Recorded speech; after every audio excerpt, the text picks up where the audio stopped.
আসসালামু আলাইকুম ভাই, ভালো আছেন ভাই? ভাই যে পিছনে যে বাচ্চাগুলো দিচ্ছে এখানে কি জাতের বাচ্চা সব? এগুলা খাগি ক্যাম্বেল।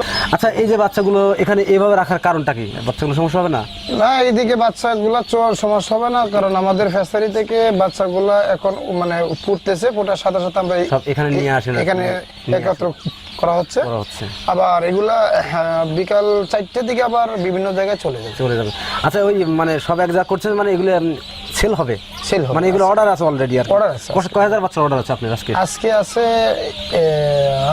10,500, 10,500, 21,000 বাচ্চা অর্ডার দিবেন আজকে। 21,000। এগুলো বুকিং দিছিল কতদিন আগে?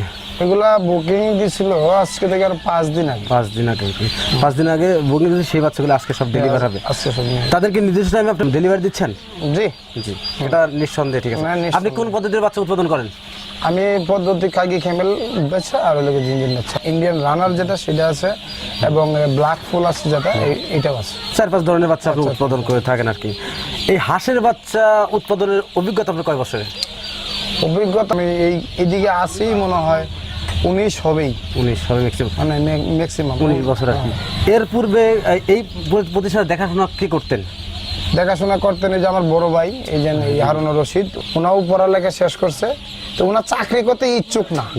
ওনা বলতেছে আমি চাকরি কেন করব, আমি নিজে ব্যবসা করব।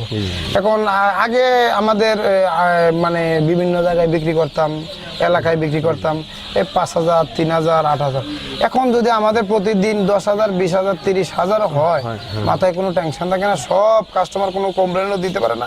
যার অর্ডার যেদিন শিডিউল মতো তারা আইসা নিয়ে যায়। আপনার পূর্বে আপনার বড় ভাই দেখাশোনা করতেন, এখন আপনারা উভয় দেখাশোনা করেন? এখন হ্যাঁ। এনার পূর্বে কে এই প্রতিষ্ঠানটা শুরু করলো? কে? মানে আমার এই বড় ভাই, তো উনা আবার এই আজকে বাড়িতে নাই আর কি, চলে গেছে। কিন্তু উনাও আবার এই কাজে এখন বেশি একটা আসে না, উনা দায়িত্ব দিচ্ছে উনাকে, আর আমরা দুই ভাই এখন সমন্বয়ে খাবার পরিচালনা করতেছেন বা এখানে ডেলিভারি দিচ্ছেন। আপনারা তো 4 ধরনের বাচ্চা উৎপাদন করেন। আপনারা তো এখানে বাচ্চা যারা বাচ্চাগুলো ডেলিভারি নিয়ে থাকেন, তারা তো অবশ্যই বলে যে ভাই আমাকে হাসি লাগবে বা হাসা লাগবে। আপনারা সেটা কিভাবে চেক দিয়ে দেন? আমরা এই মুহূর্তে বাছাই করলাম। আপনি চেক দিয়ে দেন, কিভাবে চেক দেন? আর কি চেক দিচ্ছি, মনে করেন ওই যে এটা এমনিতে আমরা অভিজ্ঞতা আমি দেখেও বলতে পারি। হ্যাঁ, অবশ্যই অভিজ্ঞতা থাকলে এরপরেও আপনাকে আমি মানে নিশ্চয়তা হওয়ার জন্য এই যে মহিলাটা কিন্তু অ্যাকচুয়ালি আপনার ওই যে লেভেল পুরুষটা এই যে একটা ওই সুতার মতো বের হবে, এই যে দেখছেন? হ্যাঁ, বুঝতে পারছি। প্রিয় দর্শক, ওনারা ম্যানুয়ালে বাচ্চা চেক দিয়ে দেন, এতে ভুল হওয়ার সম্ভাবনা নাই আমার মতে। 30 বছরের আপনাদের এই প্রতিষ্ঠানের মানে পরিচালনার বয়স আমার জানা মতে। এর পূর্বে যখন হ্যাচারিতে আসলেন, তখন আপনি এই মালগুলো কিভাবে ডেলিভারি করতেন আর কি? আমরা তখন ওই যে ভ্যান ছিল, কিংবা আপনার ওই যে হুন্টার আছে, হ্যাঁ আমরা হুন্টার দিয়ে থাকি। এখন অধিকাংশ পিকআপেই চলে যায়, কারণ এখন বিভিন্ন জায়গায় মানুষ অনেক বড় বড় খামার করে। বড় বড় খামার করলে একটা হিকাপ আনলে প্রচুর বাচ্চা উৎপাদন করে, বাচ্চা পালে করে, তখন খামারে যদি 5,000 মাল নেয়, তাহলে একটা হিকাপ সরাসরি নিয়ে আসে, হিকাপ নিয়ে যায়। এরকম ভাবে সেল হচ্ছে। এখন লকডাউনের কারণে হিকাপে চলে যাচ্ছে।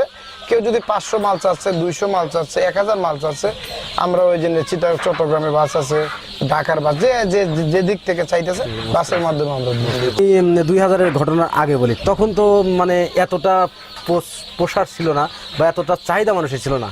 এই চাহিদাটা কোথা থেকে আসলো মানুষের, যা খামার করতে? চাহিদাটা যেমন আপনার এই প্রথম আমেরাও এত ডিম বসাই নাই, এখন এতটা চাহিদা কেন মানুষের? এতটা চাহিদা, এত ডিম বসাই নাই, মূল কারণ হচ্ছে আমরা মানে ধীরে ধীরে ধীরে ধীরে মানুষের প্রতি মানে এই হাঁসের প্রতি মানুষের একটা আস্থা মানে তৈরি হচ্ছে, যার ফলে আমাদের চাহিদা বাড়ছে এবং আমাদের কাস্টমারও হচ্ছে এবং আমাদের এই সেলও হচ্ছে, এবং আমরা ধীরে ধীরে ধীরে ধীরে অনেক আরো এগিয়ে যাওয়ার সম্ভাবনা বা আরো বড় পরিসরে করার চিন্তা ভাবনা।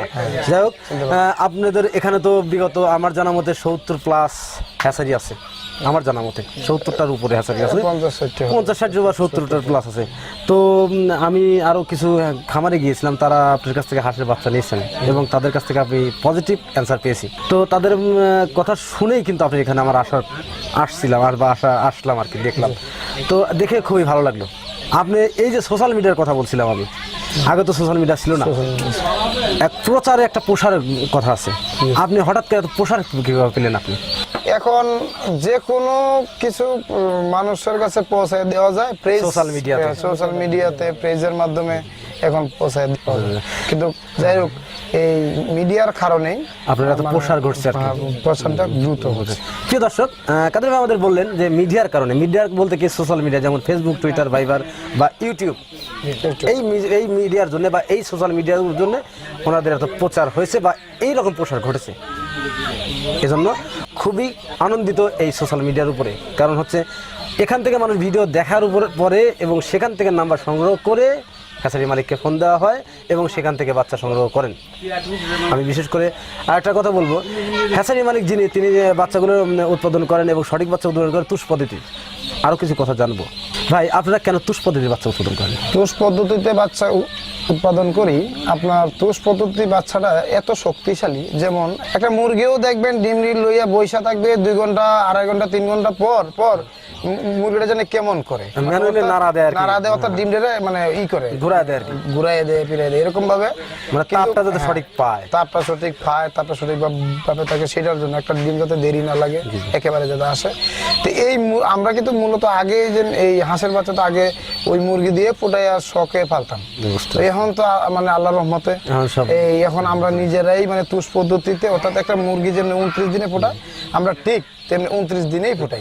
আচ্ছা, যেমন আমরা কিন্তু ইনকিউবেটর ব্যবহার করি না। ইনকিউবেটর ব্যবহার করেন না? ইনকিউবেটর ব্যবহার করি না সেটার জন্য, ইনকিউবেটরের বাচ্চা যেগুলো আসে এগুলা শক্তিশালী হয় না, দুর্বল হয়, অর্থাৎ এগুলোর যে নাভি শুকায় না, নাভিটা শুকায় না। তুষ পদ্ধতিতে নাভিটা শুকায়, তুষ পদ্ধতিতে তো হইলে নাভিটা শুকায় এবং মুরগি যেমনি ফোটায় আমরা ঠিক এমনি ফোটাই। আরেকটা কথা জানতে চাচ্ছি, তুষ পদ্ধতিতে বাচ্চা ফোটানোর কষ্ট পরিশ্রম বেশি না ইনকিউবেটর বাচ্চা ফোটানোর কষ্ট? তুষ পদ্ধতিতে বাচ্চা ফোটালে পরিশ্রম বেশি হয়, বেশি হলেও মানে বাচ্চাটা যে আমাদের কাছ থেকে নিবে আমাদের কষ্ট হলেও খামারের সফলতার জন্যই আপনারা কিন্তু তুষ পদ্ধতির বাচ্চা উৎপাদন করেন, এটাই বলতে চাচ্ছেন আর কি।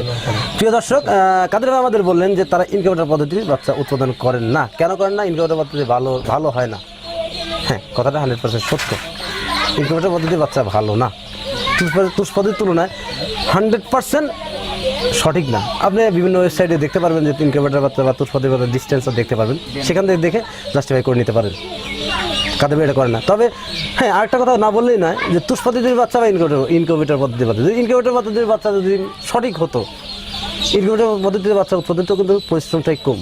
তুষ পদ্ধতির বাচ্চা 24 ঘন্টা লোক জাগনা থাকতে হয় এবং সেটাকে এপার্ট ওপার ট্রান্সফার করতে হয়। যেমন মুরগি যেমন ডিমগুলো পেটের নিচ থেকে নাড়ায় দেয়, তাদের কিন্তু এই কাজটাই করতে হয়। আবার এমনও হতে পারে যে তাপমাত্রা বৃদ্ধি হওয়ার কারণে তারা ডিমটা খুলে তাপমাত্রা কমিয়ে দিয়ে থাকেন, এটাও কিন্তু তাদের একটা ফর্মুলা। এই ফর্মুলাতে বাচ্চা উৎপাদন করেন। তো যাদের বাচ্চা প্রয়োজন, বাচ্চা সংগ্রহ করবেন, সরাসরি কাদের ভাইয়ের সাথে যোগাযোগ করতে পারবেন। ডিসক্রিপশনে তার নাম্বার দেওয়া থাকবে, ভিডিও স্ক্রিনেও কিন্তু তার নাম্বার দেওয়া থাকবে, আবার বিশেষ করে তার সাইনবোর্ডটা অবশ্যই দেওয়া থাকবে। এবং এখান থেকে বাচ্চা নিয়ে সারা বাংলাদেশের মানুষ সফল হোক, এই প্রত্যাশা নিয়ে আজকের প্রতিবেদন এখানেই সমাপ্ত করছি। ভালো থাকেন, সুস্থ থাকেন, আল্লাহ হাফেজ।